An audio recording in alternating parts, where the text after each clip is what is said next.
So it is Wednesday, December 11th, and Katie and I have just spent the early part of this morning checking out this amazing tiny home Airbnb we managed to score here in Billings, Montana.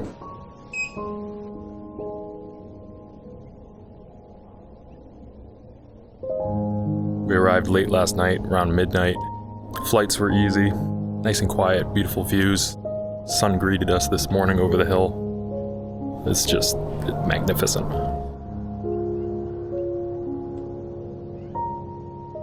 The whole premise of this trip is to visit our favorite restaurant, which is kind of a funny reason to travel, but this restaurant had two locations, one here in Billings and then one out in New Hampshire, close to where we live. So that was the anchor that drove home the plan, and then we just planned, like, what is there to do in Billings? And there's actually quite a bit to do here. So I think today we're going to go to Pictograph State Park. It's I think 3 separate caves, including Pictograph Cave. Something very cool to see. There's also several museums that we'll check out while we're here. We're here for 4 full days, and then we head out Sunday. Today's Wednesday. But I think I want to check out Western Heritage Museum, Moss Mansion, and if we're feeling especially adventurous, about an hour outside of the city, there's a place called Bighorn National Monument, where some massive battle between the cowboys and the Native Americans took place. So lots of things to look forward to here, but really we're gonna go to that restaurant every single day while we're here.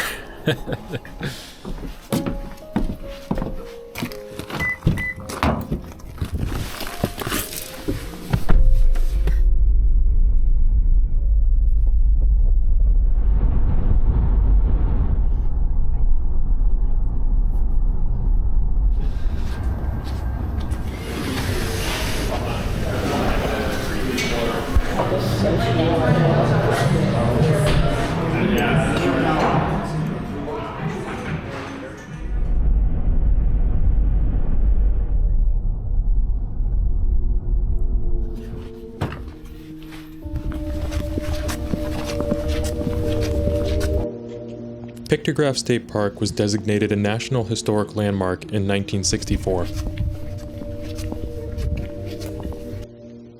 It features 3 separate caves, Pictograph, Middle, and Ghost Caves, which were home to generations of prehistoric hunters.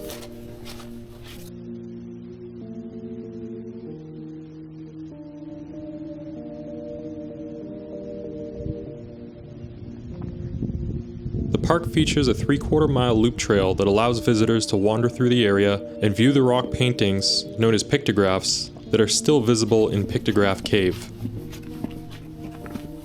Pictograph Cave is the deepest of the 3 caves in the park, at approximately 160 feet wide and 45 feet deep. The interpretations of these paintings are still up for debate. Images of animals, warriors, and even rifles describe the lives and experiences of the area's inhabitants. Researchers used the pigments in the rock paintings to determine the time periods when people inhabited the area. The oldest rock art in the cave is over 2,000 years old.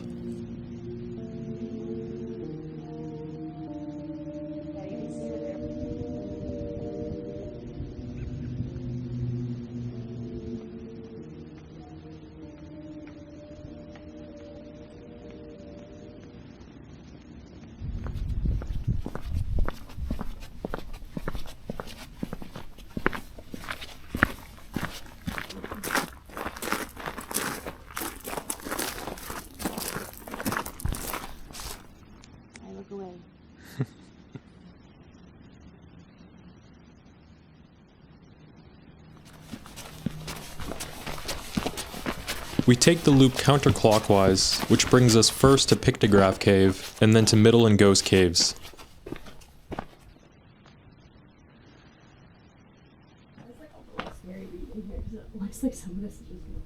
Yeah. All along the trail, we enjoy views over the surrounding area.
What's up, guys?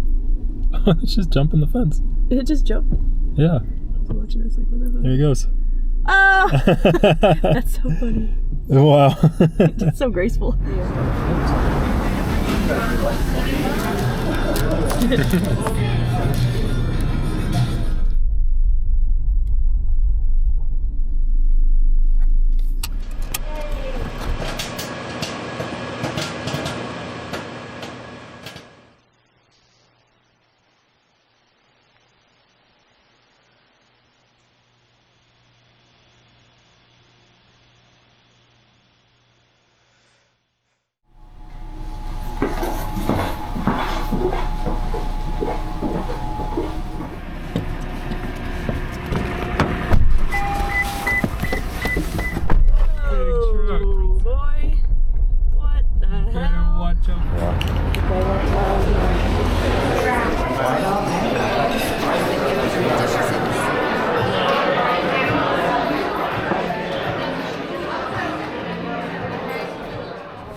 Moss Mansion, now a historic museum listed on the National Register for Historic Places, was designed by New York architect Henry Janeway Hardenberg and built in 1903 for Preston Boyd Moss and his wife Maddie, until eventually falling into the care of their daughter, Melville, before finally being handed over to the conservation group that cares for it to this day. Preston Boyd Moss, also known as P.B. Moss, was born in Missouri and relocated to Billings, Montana after finishing schooling in New York in 1892 and quickly became a prominent figure in the city with many successful entrepreneurial endeavors. Amongst his achievements are his work to organize the first dial telephone company in the area, found a newspaper that was the forerunner to the Billings Gazette, start a central heating plant and the Billings Utility Company, and with the help of H.W. Rowley, developed the Billings Light and Water Power Company and the Northern Hotel. He also served as a trustee for the school district and unsuccessfully ran as a Democratic candidate for U.S. Congress in 1922.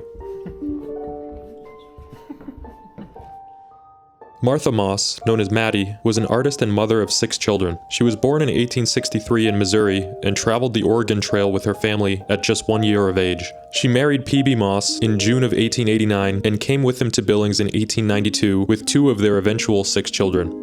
Maddie served as a charter member for multiple organizations and was notably the first woman in Billings to drive a car.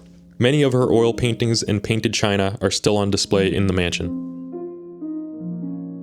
Melville, the third child, was a musician, first being introduced to the harp at 9 to 10 years of age, and also taking on bass cello and piano. She was 7 years old when the family moved into the mansion. It is due to Melville's protectiveness and care that the mansion has been registered as a National Historic Place and preserved so nearly intact to this day. She resided in the mansion until her death in November 1984 at 88 years old. She never married.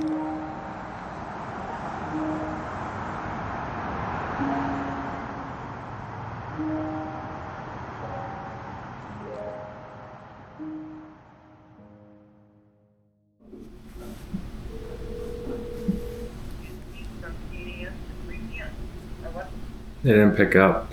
Rude. You probably don't want to. Well, that's it, I guess. R.I.P. Sassy. I know.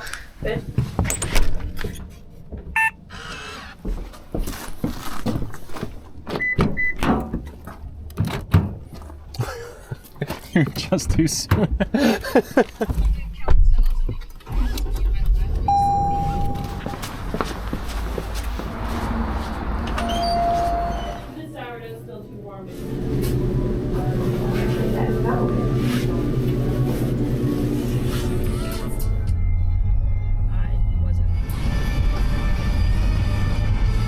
Suck on these, make it bleed to my gun.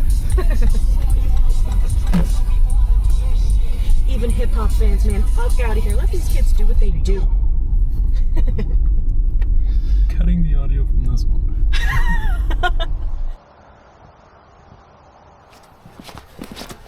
I guess you just walk through. Just walk through the door.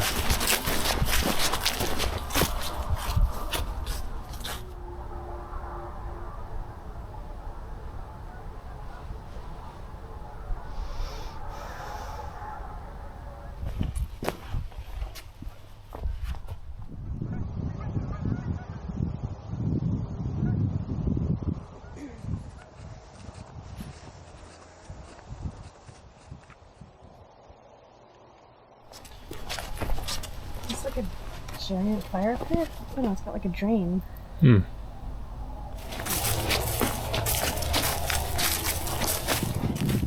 Part of the significance of this site, and the reason Katie and I were drawn to this area, is that it features the only remaining on-site physical evidence of the Lewis and Clark expedition.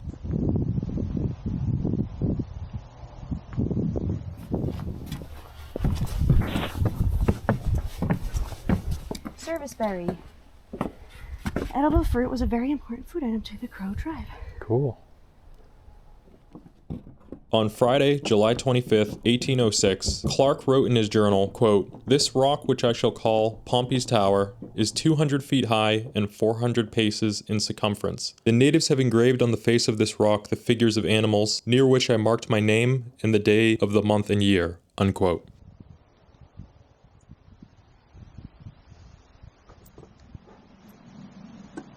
While several native tribal names translate the name of the river in mid-Montana as Elk, the French named it Rochone, which translates to Yellowstone.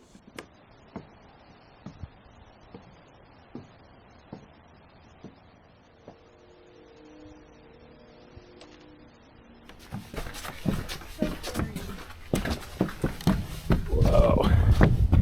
It's pretty. Check out the river. I am checking out the river. Look at it. Whoa. Look at all that hay over there. That's a lot of hay. William Clark and his exploratory party traveled along the Yellowstone in mid-July 1806 after temporarily detaching from Captain Lewis and his small group during their return from the West Coast. Their expedition, which lasted over 2 years and covered over 8,000 miles, ended just 2 months later in September 1806.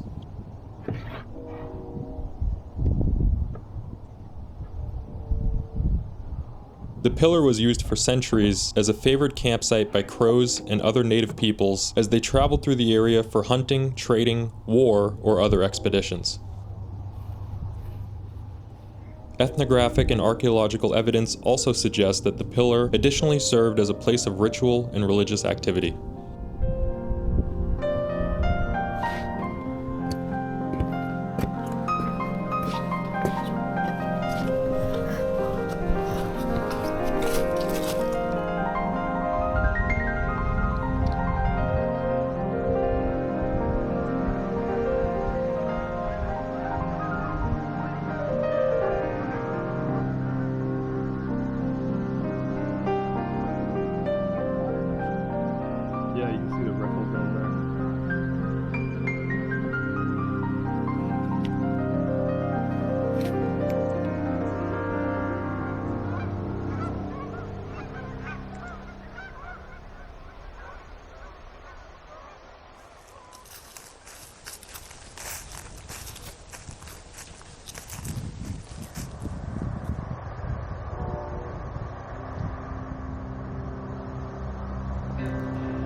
It's so fucking cute. Just sitting there eating their grass. Their ears are so big. Adorable. Yeah, Just look at their little mouths moving. I know. I love you.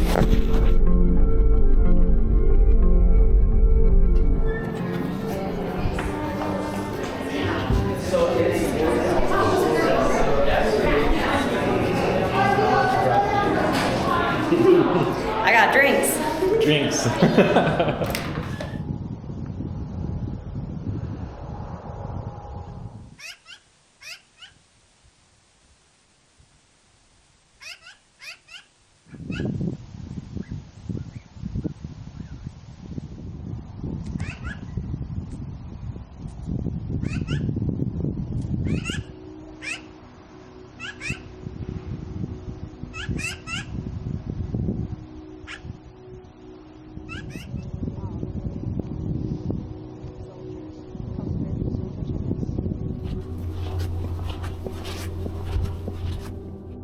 Little Bighorn National Monument is a place to honor and reflect on the sacrifices made here on June 25th and 26th, 1876, when Lakota, Cheyenne, and Arapaho warriors fought against a deliberate attack by the U.S. Army's 7th Cavalry, led by Lieutenant Colonel George Custer, who sought to enforce policies that threatened their traditional way of life. In 1881, a memorial was erected on Last Stand Hill over the mass grave of the 7th Cavalry soldiers, U.S. Indian Scouts, and other personnel killed in the battle. In 1890, Army personnel erected more than 240 white marble markers at locations of the fallen 7th Cavalrymen. In 1940, jurisdiction of the battlefield was transferred to the National Park Service. These early interpretations were largely monocultural, honoring only the U.S. Army's perspective, with headstones marking where each soldier fell.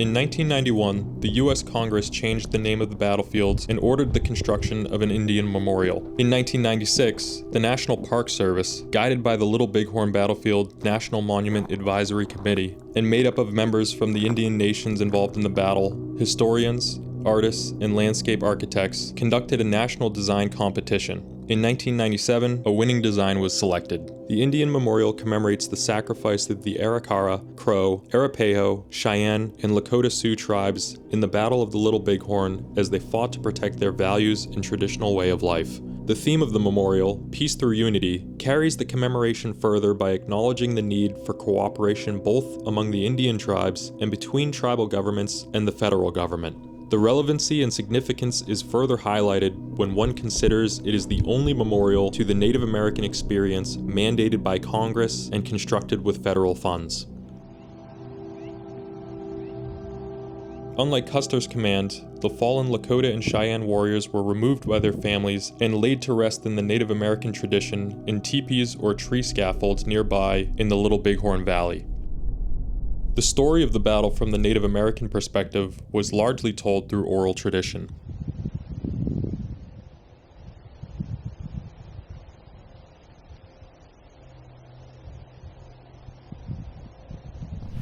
So, what we've gathered so far is that Custer, way up in the hills back there at the Crow Nest, saw a native village down in the valley down here, thought that they were discovered, and decided to attack before they could scatter. And so half of that group went down this way, down these hills, and attacked in the valley from this side. And then Custer went around the hills back down this way. They don't know his exact intention, but they think he wanted to attack them around the back. Then this group here was overpowered, retreated into the trees, and then crossed the river down here, came up the hills here to where we're standing, where they were reinforced by two additional groups, and from what we can tell, they made it out. But Custer, going around the other side, they all fell, Custer himself falling on the final stand hill where we were earlier. Very interesting putting it together so far.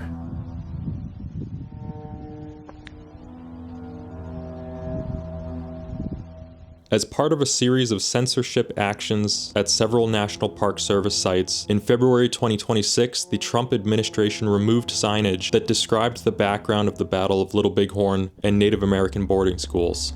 These changes were opposed by the Northern Cheyenne Tribal Council.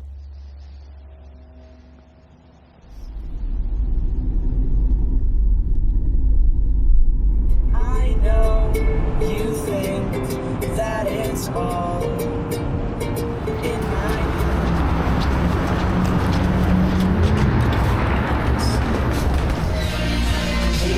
Good, how are you? Thank you. Very much.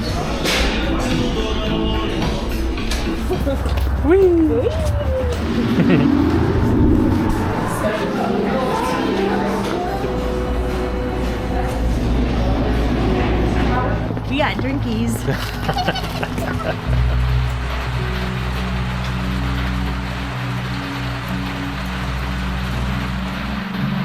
Though we didn't have much luck at the restaurant we planned the trip around, we came away with countless other memories from a place we may not have otherwise visited.